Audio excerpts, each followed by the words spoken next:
Hi there, thanks for joining me on Rethink Real Estate for Good. I'm Eve Picker, and I'm on a mission to make real estate work for everyone. I love real estate. Real estate makes places good or bad, rich or poor, beautiful or not. In this show, I'm interviewing the disruptors, those creative thinkers and doers that are shrugging off the status quo in order to build better for everyone. And speaking of building better, I'm very excited to share that my company, Small Change, is now raising capital through a community round that is open to the public. Small Change is a leading equity crowdfunding platform for impact investment in real estate.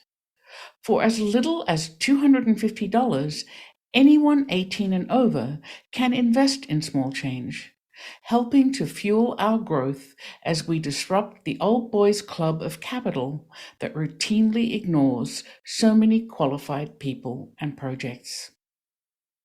Please visit wefunder.com/smallchange to review the full details of our raise and to make an investment if you can. And remember, investing is risky. Don't invest more than you can afford to lose.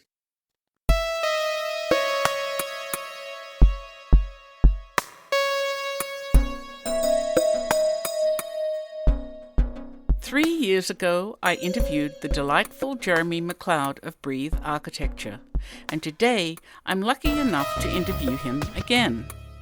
Jeremy founded Breathe, an architecture studio in Melbourne, Australia. There he delivers gorgeous and sustainable buildings to his clients. But Jeremy was unhappy with the ever-widening gap between those who have wealth and those who do not. So he embarked on a second journey to deliver sustainable and affordable housing to everyone. Many told him that this was an impossible goal, but he completed his first project, The Commons, with accolades 3 years ago. With a waiting list of over 8,000 buyers, Jeremy and his team set about building lots more. This is what a great architect does. Listen in to learn more. If you'd like to join me in my quest to rethink real estate, there are two simple things you can do.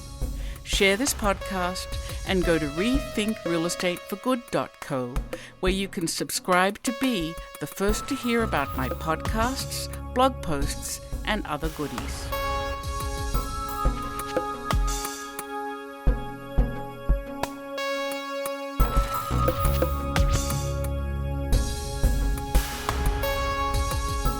Hi, Jeremy.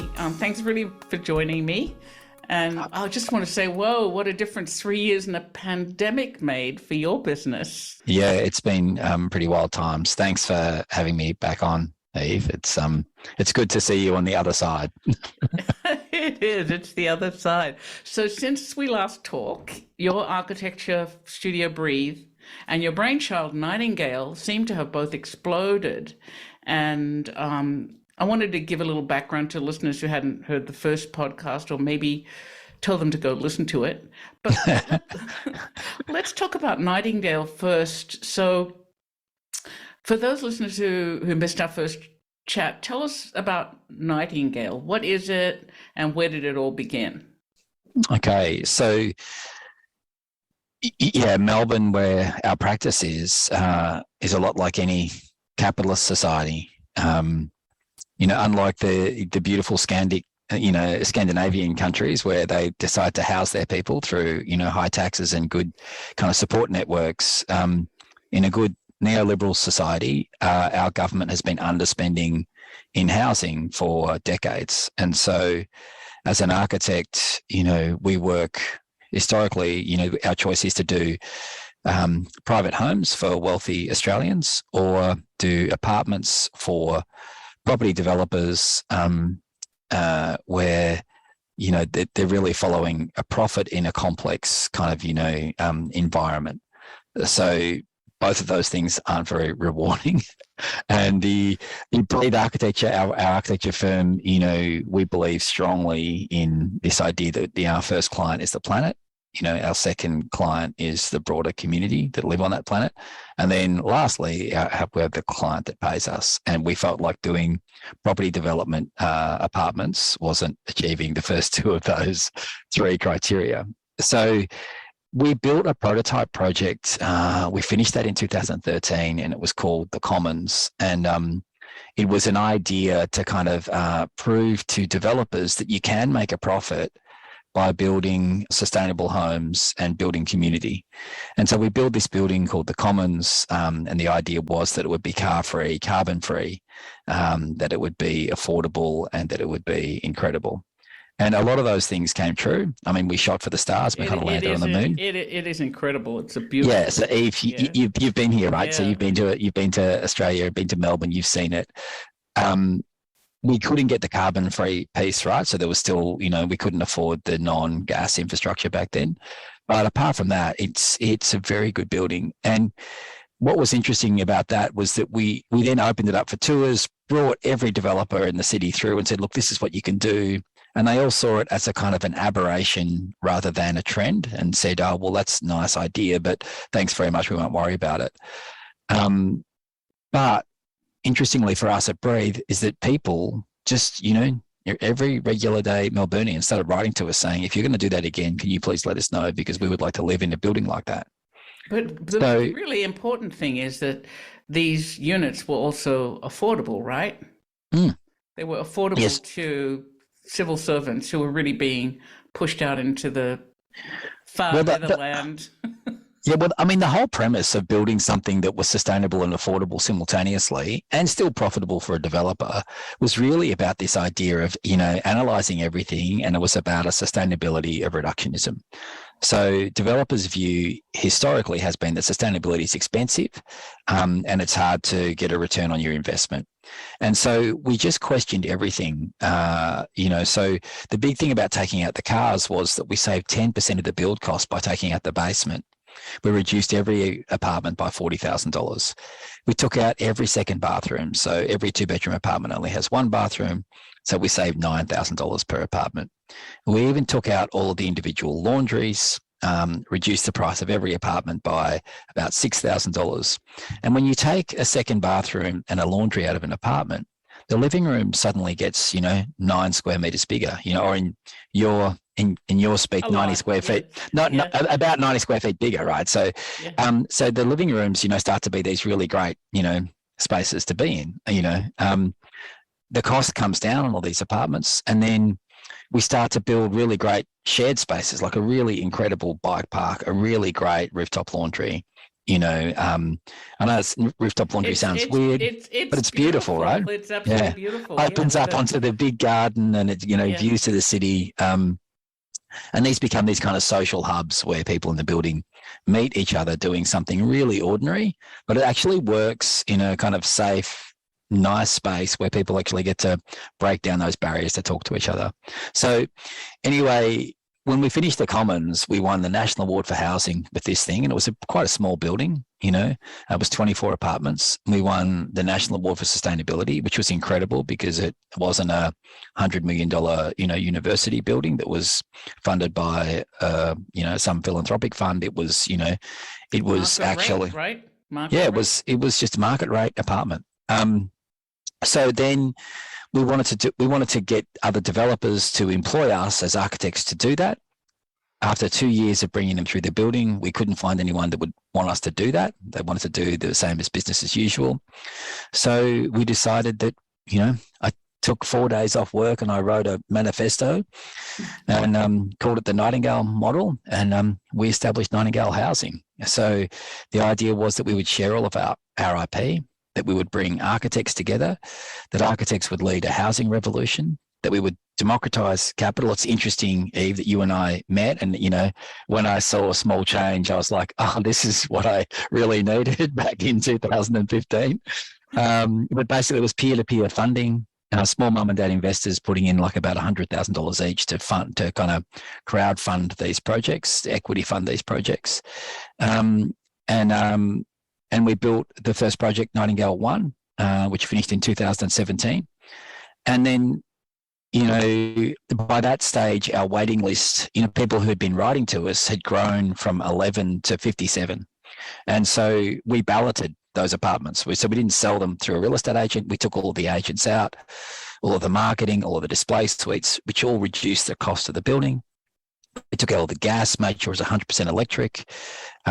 We shared a lot of the infrastructure inside the building, like the hot water for the hydronic heating, like the hot water for the showers. So we've got kind of one set of plant that does all of that. It makes it really cheap for everyone living in there. These are all built to sell, like market-owned apartments. And 57 people entered a ballot, and we balloted. We sold all the apartments in one day. Wow. And people hadn't seen that in Melbourne, So anyway, so that was kind of the start of Nightingale. And what's happened since then is that a couple of projects kind of took that Nightingale model and delivered it, so we shared that IP with other architects. I actively worked with those other architects to help them deliver those projects. So Nightingale 2 is a great example of that. And then it kind of faltered, Eve. And the challenge, I think, was that to go and source equity, to go and buy a piece of land, someone needs to sign the director's guarantee on the purchase of the land. To go and secure debt, someone has to put a director's guarantee down, to secure whatever it is, $10 million from the bank. And the bank wants to know that the person delivering the building has done it before and that they're good at it and that they have a big balance sheet behind them. So this revolutionary idea for Nightingale housing, like it kind of went bananas, right? So after Nightingale 1, we balloted Nightingale 2 and, we started doing all of these projects, but, our demand grew so that there's 15,000 people, or over 15,000 people on a database now to buy housing. Wow, my heavens. But we couldn't keep up with supply because, these fundamental issues around in a good neoliberal society around risk, who's prepared to take the risk and put their home on the line. And, again, I guess risk from a debt point of view and an equity point of view, who's going to put money into these projects because, who's going to take risk on that? And so, look, the good news is that, we've just completed, like our 500th apartment, and we've got another 500 in the pipeline. Last year, we balloted $80 million worth of housing, where we've rolled in a social housing portion so that, trying to really kind of nail the affordable housing piece now means we have 20%, that the first 20% gets balloted to an affordable housing provider. And that'll be a charitable organisation like Women's Property Initiatives. The next 20% goes in a priority ballot. So to, key service workers, nurses, teachers, or to First Nations Australians, or to people with a disability or carers of people with disability. And the last 60% is balloted to, to the broader waiting list. Everything's sold now. We've got the new model has kind of evolved into, it's a Nightingale not-for-profit. So there's no profit in there anymore. And we're now getting institutional funding from, what are our superannuation funds, which might be called pension funds in the US. And we're getting senior debt now from our major banks, really through their kind of social impact arm, rather than just their commercial finance arm. So we're getting good rates and really good engagement. Like we've had the CEO of one of Australia's biggest banks, come and meet with us, walk through the buildings, ask us what he can do to help personally, and task, a team of 6 of his heavy hitters to help, build a specific loan product for people who want to buy into Nightingale. So I think the interesting thing about Nightingale is this idea that it's got a very clear narrative around it, which is that it's a triple bottom line housing model. So it's about being carbon neutral. It's about building community in not only in the community within the building, but kind of engaging with the broader community through that whole process. And then lastly, it's about affordability and how do we get a broader cross section of the community living there. So it sounds pretty easy, but oh, it's not easy. As you know, amazing. Look, yeah. So and when I started there, it was it was just an idea, right? In a manifesto, and I recently handed over the reins. So I was the founder for a while. I put together a not-for-profit board, or actually I got some help to put together a not-for-profit board, which was really great.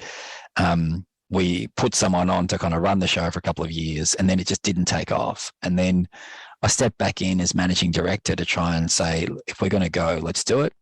I stayed in that acting managing director role for 5 years.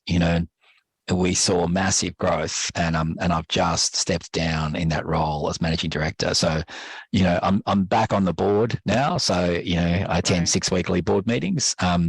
But as I stepped away, there's now 17 staff, and 500 apartments in the pipeline. And so is it satisfying to have built that? Yeah, it is. And I was sad to step away, but I'm also the design director of Breathe Architecture, and it's time that I actually give some love back to Breathe. The organisation that founded Nightingale. Now, I feel like I need to spend some time there to go and see what's next on the horizon, right? Yes, yeah. We're going to do the next thing. So, are other architects involved now? You said you have built 500 units. Yeah, initially it was meant to be this architect-led kind of revolution, and we got lots of engagement from architects to do that. Lots of challenges around funding and equity raising, and just not about money, isn't it? It's all about money. It's all about money. Unfortunately, yes. This idealist I've become much less. Much more pragmatic over time, which is really interesting. I was also quite scathing of the development industry when I started Nightingale, thinking that they were all evil, and now I'm really embarrassed about the things that I said early on, the disparaging things I said about developers, because I just realised how hard it is and how much risk is involved, and the profit margins that developers put in, while they might seem horrifically high from the outside. It only takes one project to go. It's a huge amount of work. Well, also they need a balance sheet to be able to fund the projects. Yes. And in the event that one project fails, they need a balance sheet behind them to be able to. And especially in Australia, where I really don't understand how the financing works at all. We'll have to talk about that. But it seems even harder than it's here. It is very difficult. Yeah, it is very complex, and the banks here, I guess like anywhere, are not interested in taking, risks. So you can get conservative. Yeah. Yeah. So it's you need lots and lots and lots of debt coverage, but it's really great to be able to get to the point now where I can step away from that. I do worry for the sanity of my replacement, given, it's probably the same thing that's happened in the States. We've got high inflation here. We've got, we have had supply chain issues through COVID. So we've seen massive increases in construction costs in the last 2 years. In one of the states here, we've seen like a 23% increase in construction. So in the last year, that's put a lot of projects under pressure. And then we've seen, to try and control inflation, the banks have put the interest rates up. So lending is tightening. So first home buyers, who are our cohort, are struggling to get loans. So it'll be interesting to see, out of those 15,000 people, how many can actually secure a loan to buy a property. We'll see how much demand there still is out of that 15,000 for the next project we take to ballot. So then, I think you've answered this question. My question was going to be, what did you have to give up on? Like, your idealism was thinking this is going to be like this, but what did you have to give up on to really make this work? Was there anything, or have you been... Yeah, well, that's a really good question. I did think that, that when we first established Nightingale, that it was going to be this really light touch thing, right? That there would be a couple of people with a repository of all of the information, and they would share it with a Nightingale license to another architect. And that other architect would read through everything diligently. They would understand the risks involved. They would establish a company, go and raise equity, go and secure debt, and go and buy the site and build the projects, and that it would grow, and it would just go viral. I think that was the dream, right? That the whole thing would kind of happen because there was such latent demand for it. So the thing that I've had to give up on is actually, from being a revolutionary organization, to actually have the impact that we need, we've become, much more mainstream. So, now Nightingale, as a fund, it raises, seed fund and equity and debt. Nightingale goes and buys the sites. It engages the architects. So, it's still employed. That is the model, right? So the Nightingale is really making it all happen. Yeah, so Nightingale does everything now. Takes all the risks. As a director on the board, I still take the risk. So we're basically taking the risk out of the hands of the architects and centralized it at Nightingale, but we've also centralized the expertise. So, we've got a finance director at Nightingale. We've got, a delivery team of development managers and project managers. And that obviously gives the banks and the superannuation funds lots of confidence that this team has done it before and they can do it again, and that all that expertise is in-house. So that's a lot. That's huge. Yeah, but so it's much less, it's much less grassroots and it's much more boring now. We're still doing incredible things, right? It's still setting the agenda. Like, we build. So you're a starter. You don't like the maintenance. No, 100%. I'm a starter, not a finisher. There are other people that are better at finishing than me. That's absolutely right. Well, it's got an incredible inertia. I think we have that in common. I like starting things, but maintenance can be really boring. Yeah, and look, it's got its own inertia behind it now, so it doesn't need me, anymore. Pretty fabulous. So what else about the model has shifted over time? This. Well, look, I think the interesting thing for us was that we were delivering housing that was carbon neutral and that was meant to be affordable, but I was actually frustrated by delivering not-for-profit housing that, the first project was, 19% under market. In one of the projects we balloted last year was only 13% under market, and it's not for profit, right? And so I think the challenge for us was that when we pushed the environmental credentials, and the build quality and the design quality and all of those things, it still wasn't as cost effective as what we were hoping, right? We were hoping to kind of shave 25% out of the price of housing, and we thought that we would get better at that over time, and that as we built bigger projects and we had an economy of scale, that we could keep on reducing prices. Yeah, I guess for us, it didn't get cheaper. Even with big projects like Nightingale Village, where there's 6 buildings all together and we're sharing infrastructure, the project got more complex and they got better, but they didn't get cheaper. And so for us, we had to kind of start to think about how do we have impact on affordability, which is when we kind of wrote our own affordable housing policy, a little bit like, the UK, where we just allocate 20% of housing, kind of salt and peppered through each of the developments now.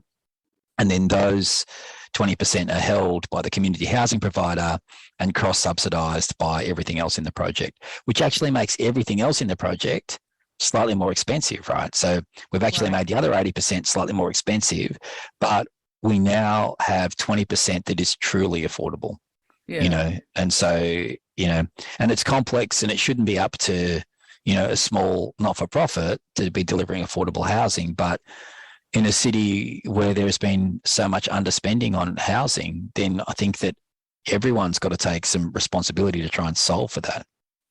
So has any of this rubbed off on the Australian government? Yeah, I mean, it's been incredible. The impact that Nightingale has had is unbelievable. So, so Nightingale now has, there are a number of other companies doing things that look and smell like Nightingale, but they kind of got their own, their own approach to it. There's a company here called Assemble, and if you talk to Assemble, they say that they developed all of their things, all of their ideas, all their policies at the same time as us, which may well be the case. And maybe everyone was we just all arrived here at the same time. They kind of came a couple of years after us. But the great thing about Assemble is their scale. So they are funded, they're 25% owned by a superannuation company. All of their sustainability credentials, they match all of our sustainability credentials. So we've got, 7.5 stars, not 5 stars that's that's one of our, energy rating requirements. They're also 100% electric. They also buy 100% certified green power, so no black power. they also have a car share system in there. They also have an embedded network that shares the benefit for the residents. And they also have a 20% affordable housing criteria. The difference is that, while we've got 500 apartments under development, they've got 3,000. So, I mean, and also, yeah, it's incredible. And also they've got some really smart people working with them around tax structuring and finance, and they've been able to work really well with government on getting government-backed finance. So I think that they've approached it in a kind of more intelligent and strategic way. But it's really great, right? So it's not just Nightingale now. It's also a company that has to generate returns for a pension fund, which is doing this and showing that this model can be replicated at scale and profitably, and still everyone wins on it. And most of their model is build to rent, but they're building, buildings that are largely...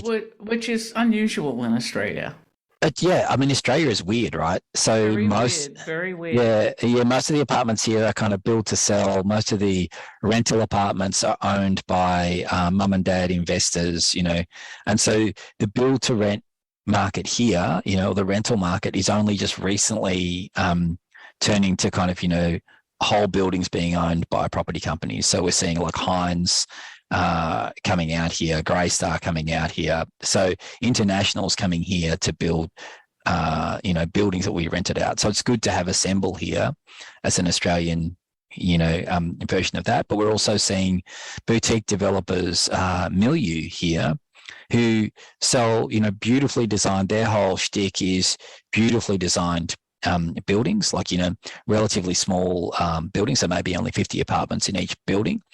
But what we've seen from them is that they engaged Breathe Architecture to work on a project with them. And basically they said, we want to build all of the sustainability outcomes of Nightingale.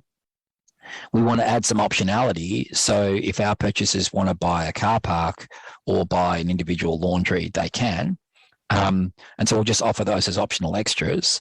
And then we'll sell it at a different price point, and we'll make sure that it's designed really well and that it's, that the specification is slightly better. And so we've seen Milieu now become a B Corp certified company, delivering, buildings that are carbon neutral in operations, meeting all of the Nightingale kind of, design standards, and then selling to the kind of the next tier up of, second or third home buyers, and it's been really good to see them delivering great quality with those same sustainability and community outcomes. And in fact, around here, Eve, you've been to this suburb that we're in, Brunswick, in the north of Melbourne here. It's kind of a, I guess, let's call it a Williamsburg of, Yes. of Melbourne, right? It can be gritty and it can be great, and it's pretty diverse. But what we've seen around here now is that no developer builds here now who's serious. No one here plumbs gas into their building. No one here builds something that's kind of under 7 stars. Everyone who's building here now knows that the purchasers in and around this area expect that their building is going to be, energy efficient, and that it's going to be 100% electrified. So it's been really interesting to watch the market shift. And I think that, the epicenter is here around where we've built, 14 Nightingale buildings in this suburb. And I think that it's kind of rippling out through the rest of Melbourne. And then it'll kind of ripple up the east coast here and get to Sydney and Brisbane.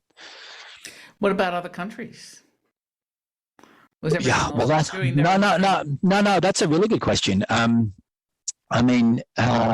It's interesting that lots of people around the world know about Nightingale. We've spoken to people in London, Sweden, Canada. I've plenty of students who know about Nightingale and Breathe. Yeah. Yeah, it's really interesting. But New Zealand has paid a lot of attention. So New Zealand is, Australia only has 25 million people. New Zealand only has 5 million. It is the most beautiful place. It's incredible. Gorgeous. Yeah. The New Zealand central government has a housing crisis on its hand, that the cost of housing in New Zealand is like, I think it's like, third after, Paris and Hong Kong or something. Like, it's crazy how expensive housing is in Auckland.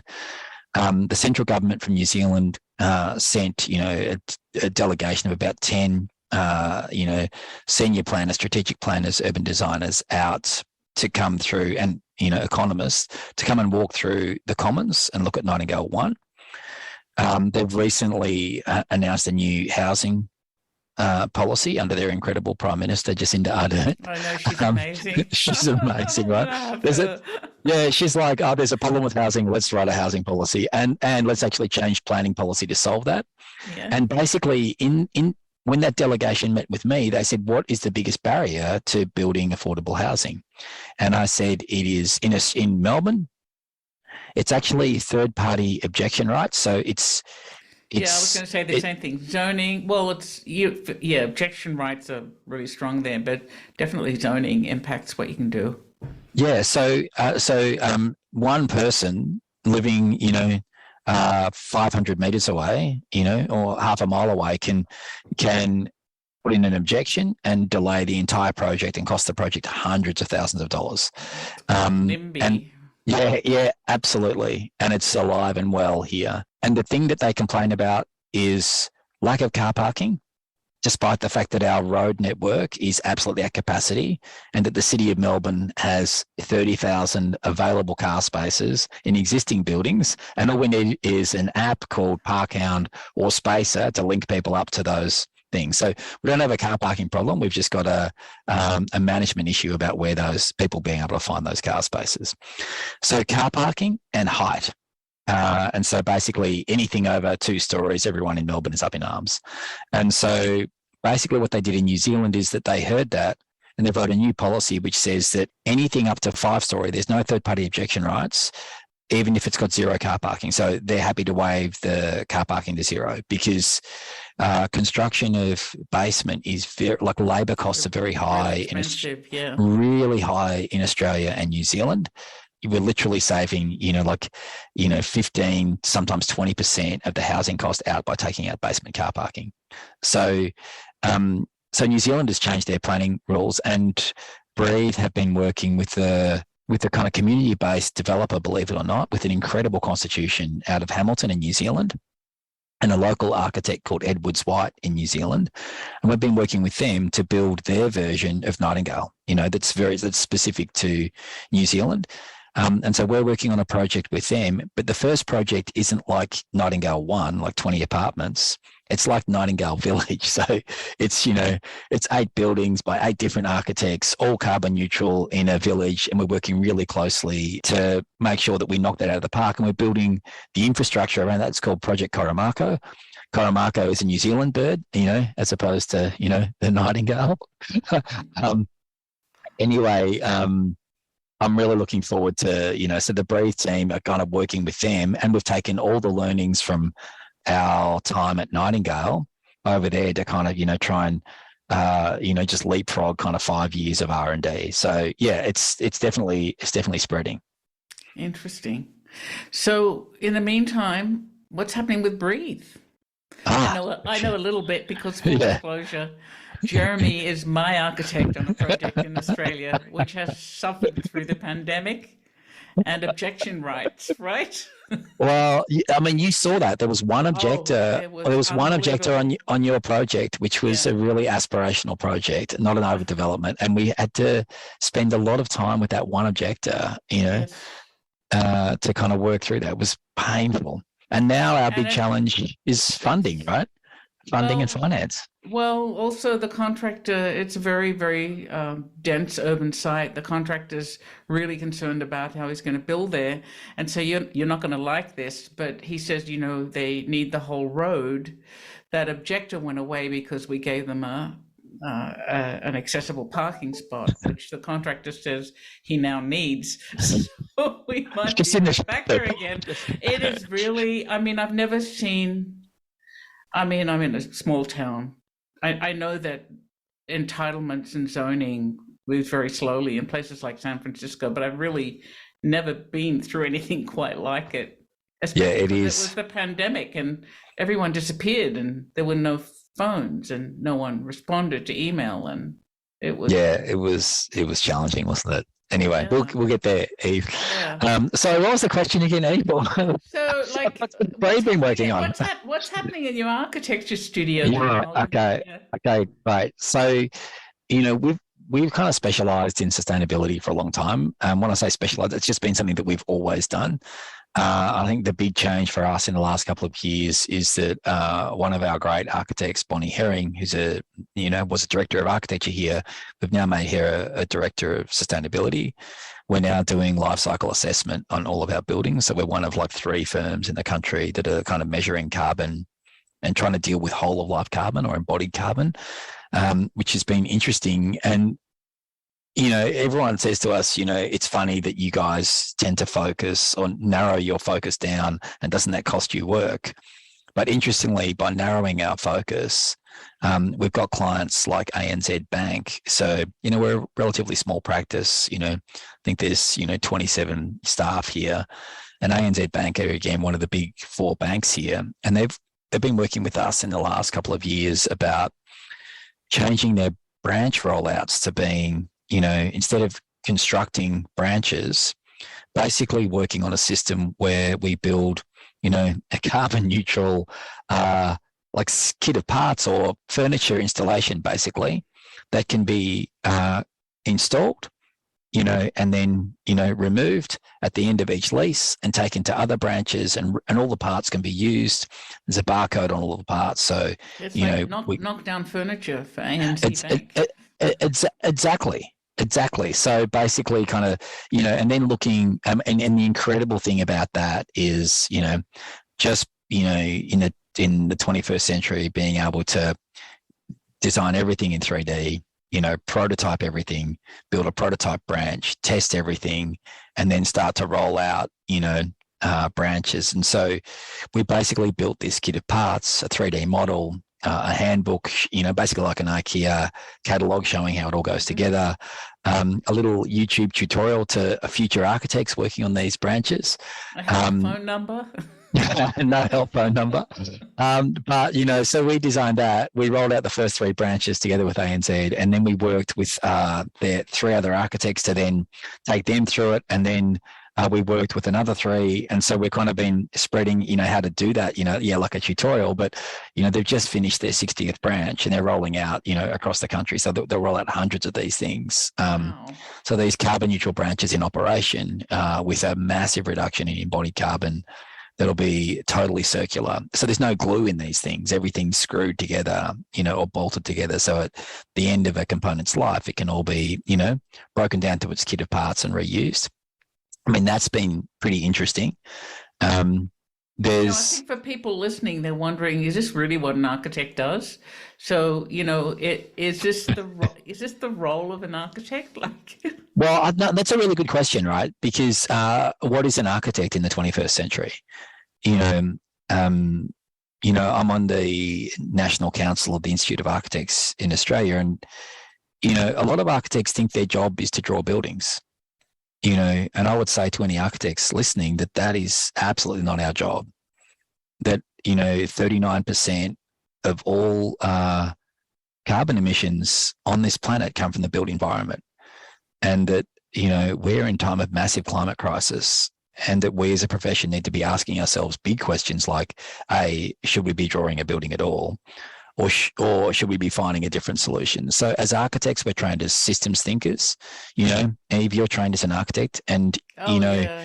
It's a great training. It's creative, and it's systematic, and it's you're trained to be a problem solver and make something from nothing. Yeah, really. Yeah, correct. And so what I would say to architects is to use that thinking to say, what is the answer to this solution? Is it building more basement car parks, or is it actually just introducing the council to apps that already exist, or is it building an app? What is the answer to the problem? And it's not always drawing a building, So, so look, I think that we probably approach architecture a little bit differently to traditional firms. Like I'm not a big fan of single, residential family houses, or the the inequity in that so many architects focus on this fetishization of, I want to do this big luxurious house, and I want to get it photographed and put in a magazine. But if you think about the impact that you can have, spending all that time with a pedantic wealthy client to build their one dream house, as opposed to you could be working with Aboriginal Housing Victoria, and building housing for First Nations Australians who have been, pushed off their own land in this country, or you could be working with ANZ to say, well, you're about to roll out 400 branches. How do we pull out thousands and thousands of tons of carbon out of that?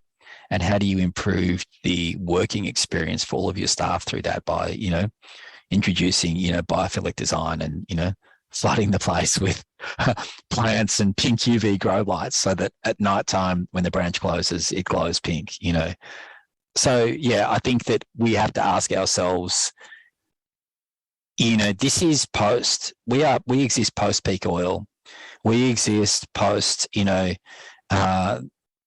debate on climate change. There is no debate now. And we have to choose who we want to be in the profession and what we want to be doing. But, it shouldn't be adding to that 39% of carbon emissions. It shouldn't be adding to social injustice. We get to be change makers and we should, focus our time and our energy on that. Yes, I totally agree.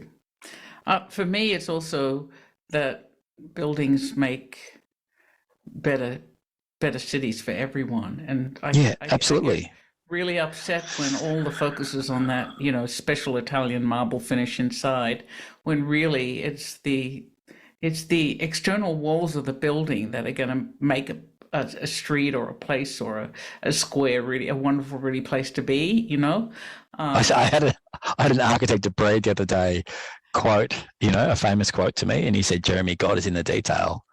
And I banged my fist on the table and I said, absolutely not in this place. It's in the big idea and it's in the ethic of what you're doing, So, but on the other hand, your details are gorgeous. So yeah, absolutely. I mean, but those two things have to coexist, right? I agree. You can't just obsess about a detail without actually, if you think about Bonnie and the way that she worked and designed the Commons, every detail is about a reduction. How do I take things out? And so it's so reductive that it's really, really beautiful. But there was a reason for that, right? A sustainability reason, a cost reason. So, yeah.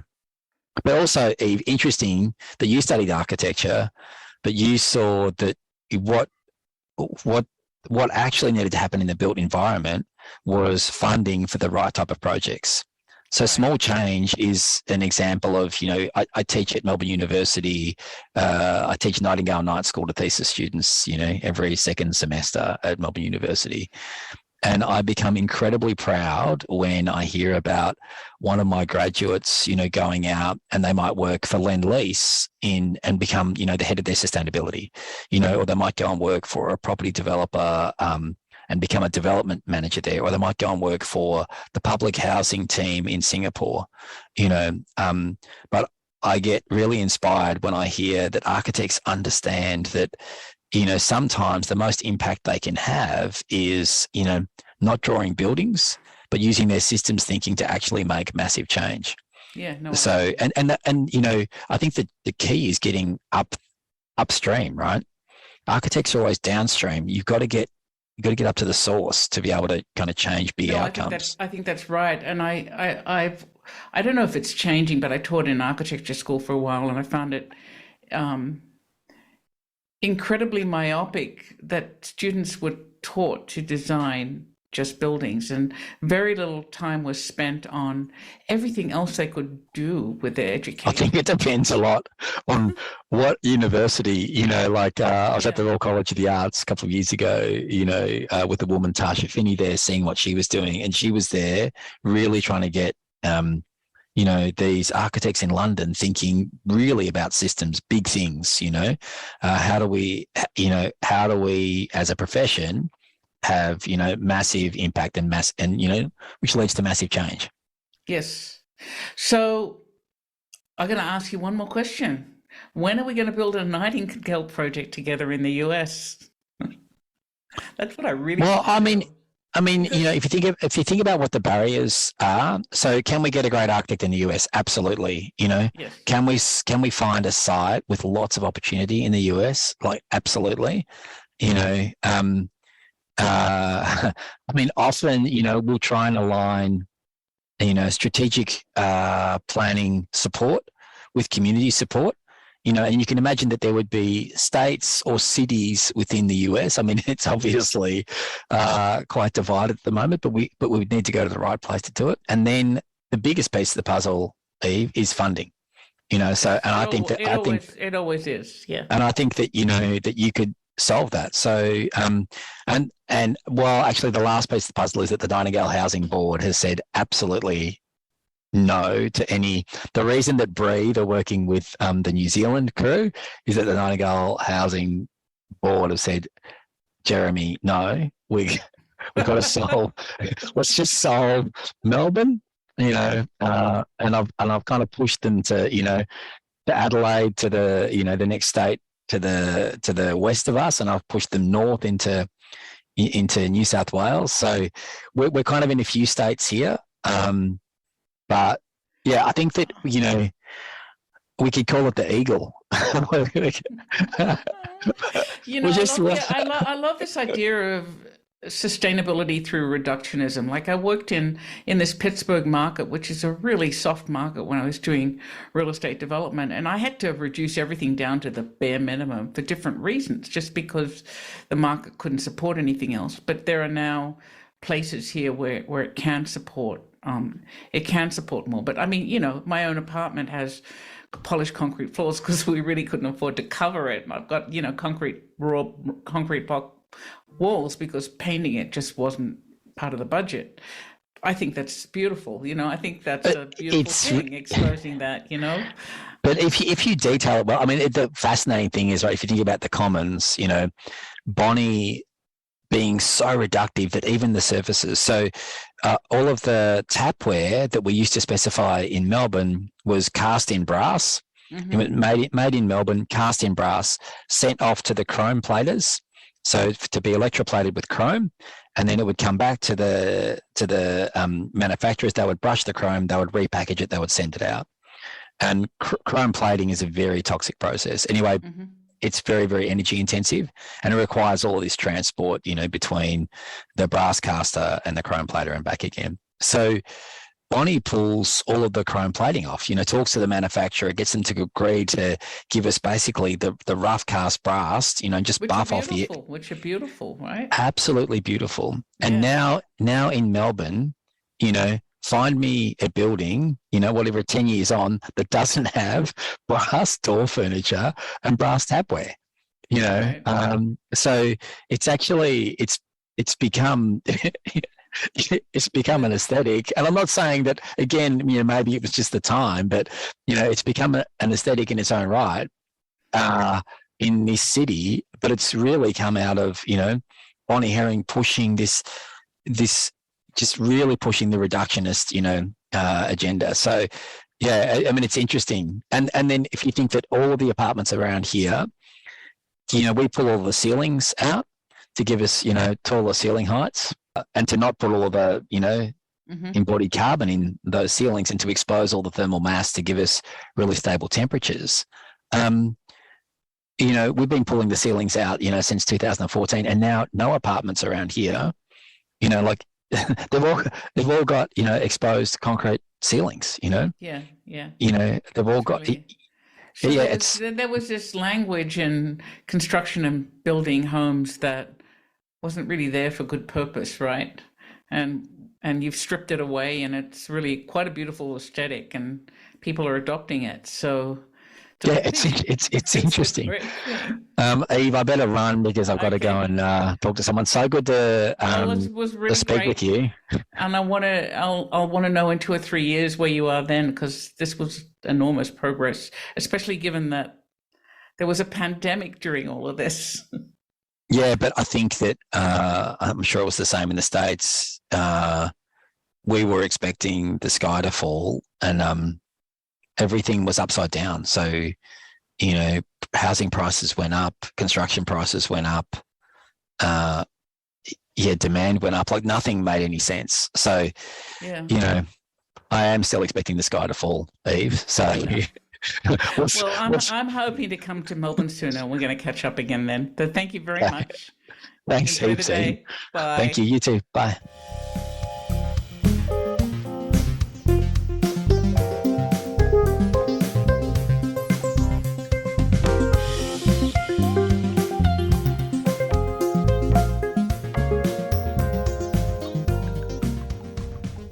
I hope you enjoyed today's guest and our deep dive. You can find out more about this episode or others you might have missed on the show notes page at rethinkrealestateforgood.co. There's lots to listen to there. You can support this podcast by sharing it with others, posting about it on social media, or leaving a rating and review. To catch all the latest from me, you can follow me on LinkedIn. Even better, if you're ready to dabble in some impact investing yourself, head on over to wefunder.com/small change, where you can invest directly in small change and our mission to democratize capital formation to create impact in commercial real estate development. A special thanks to David Allardyce for his excellent editing of this podcast and original music. And a big thanks to you for spending your time with me today. We'll talk again soon, but for now, this is Eve Picker signing off to go make some change.